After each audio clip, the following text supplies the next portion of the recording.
Hello, this is Mike, NoStressMike.com, and I want to talk about something nobody seems to want to talk about, and that is your morals. And I was just wondering how often you exercise your morals. I mean, we make many good decisions a day. But how often are these decisions based on your morals? I remember I've had situations where I've had to make a decision, but uh, do I want to make a loan on a particular kind of thing? And if I do, why? Why would I make a loan for this thing? Or I could get something cheaper, used, and it will work.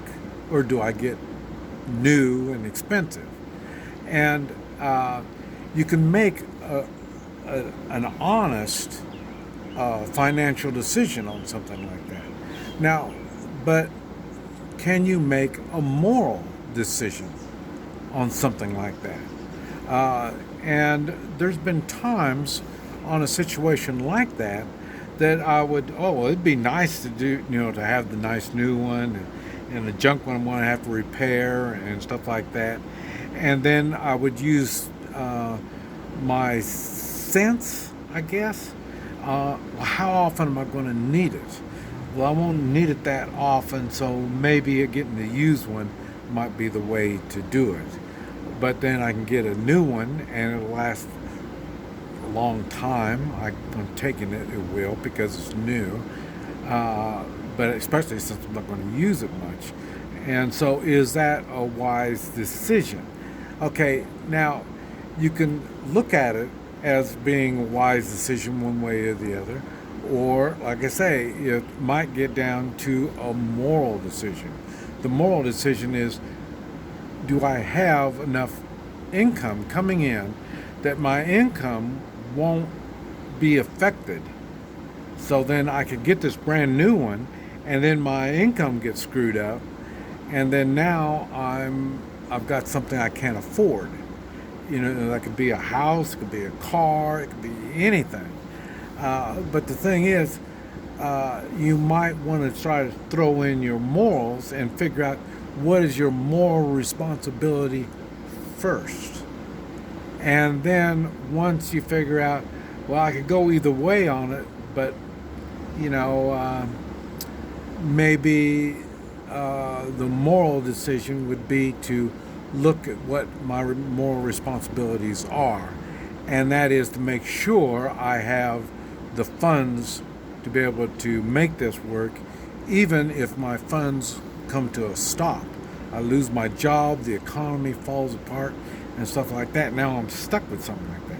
Now, see, hey, it'd be easy for me because, hey, I'm on Social Security. I mean, who's to say my Social Security is going to stop or not? Who knows this for a fact? And so it makes it a little easier to think when you're thinking with all the stuff you need to do to accomplish this responsibility that you're getting ready to take on. Is it realistic or is it not? That's why you hear me talk so much about the weak and the scared. When they're weak, more than likely they're easier to frighten. And in other words, okay, I got the money, and then now you don't have the money, and then oh man, well, that's because you were weak and you weren't thinking. And now you got to sell off stuff. And there's nothing wrong with it, providing you learn from that situation. This is why when I make somebody said, boy, Mike, you judge people. And yes, I do. I judge people a lot. And I look at a lot of different things when I'm making a judgment on them. But though it all boils down to, are they a moral person? And one thing that I've learned, moral people that are really moral, they just don't just every once in a while think, you hear politicians going, well, morally this is the thing that I feel is the right thing to do. Okay, it might be, but you're not in a position to just go by morals only. You are representing us as we the people. Now, what is it that we the people think is the right thing, and does your morals outweigh the the the way that we the people feel? And this is why you can't trust people when they say, well, this is the moral the way I feel, because I don't go by what they say. When I trust people, when I judge people, I judge them by what I see.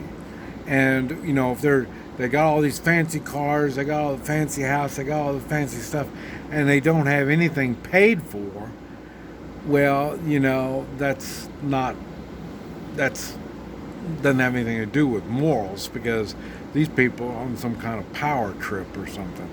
And this is what I look at when I look at people. That's why I don't care what they look like in the way of what they're dressed. I do a lot judge them by the way they act.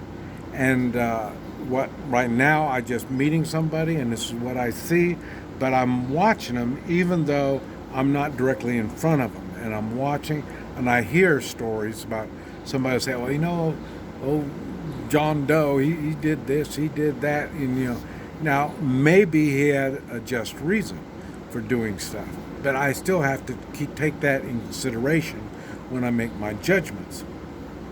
And how they treat other people, and you hear me talk about the three-man militia, and what it is, you need to get two other people, and you check this person, and does he share some of the same morals as you do? And then you get another person, and does he share the same? Well, not a lot. He's and then you stay away from him, because the moral judgments and the way they do things will tell you a lot. And then when you spend some time with them and you ask them, well, why did you make that decision? What was the purpose of that? And then listen, and then you're going to tell more if this person has strong moral character. Moral character is a big thing. And that doesn't have anything to do with money and power and all this kind of stuff. It has nothing to do with it. Moral character is a big thing, and that's the number one thing that I look for when I make judgments on people. This way, if they are moral, then I guarantee they're not weak and they're not scared. But there's going to be some things that concern them, and then that's when we sit around, we're talking, and then they say, well, what about that? What about that? Well, these are things that they've got concerns. Everybody's got concerns. And now find out when they go after these concerns, are they doing it in a moral type attitude? Because the morality is a big thing. You watch for that, number one, and you're guaranteed to get a whole lot better of a person. And whether you're getting married, you're dating somebody, and then you should be judging their moral character and see what they got. It was funny because, okay, I'm not into religion. I'm not a religious kind of guy, but I'm highly spiritual. And my wife, when we first got married, she thought, man, this guy, he's got no religion, no religious backbone, no. And then she found out, man, this guy he's got a hell of a strong backbone. I mean, she could put junk on me, situations we get into and stuff like this. And sometimes I'd handle them right, and sometimes I wouldn't. But like I say, she could see, even though she didn't realize what she was looking at was my moral character. For her, I didn't realize it, but that was the first thing that I saw in her was her moral character. Remember, we couldn't even speak the same language, so everything was the way she acted, the way she did things and stuff like that. I could see she didn't need to know the rules. She had moral character. So when you make decisions, think about it morally, and you get in a habit of making moral decisions, and then it's much easier to do things morally when you're making moral decisions. And like I say, your moral character will strengthen the whole time. This is Mike, NoStressMike.com.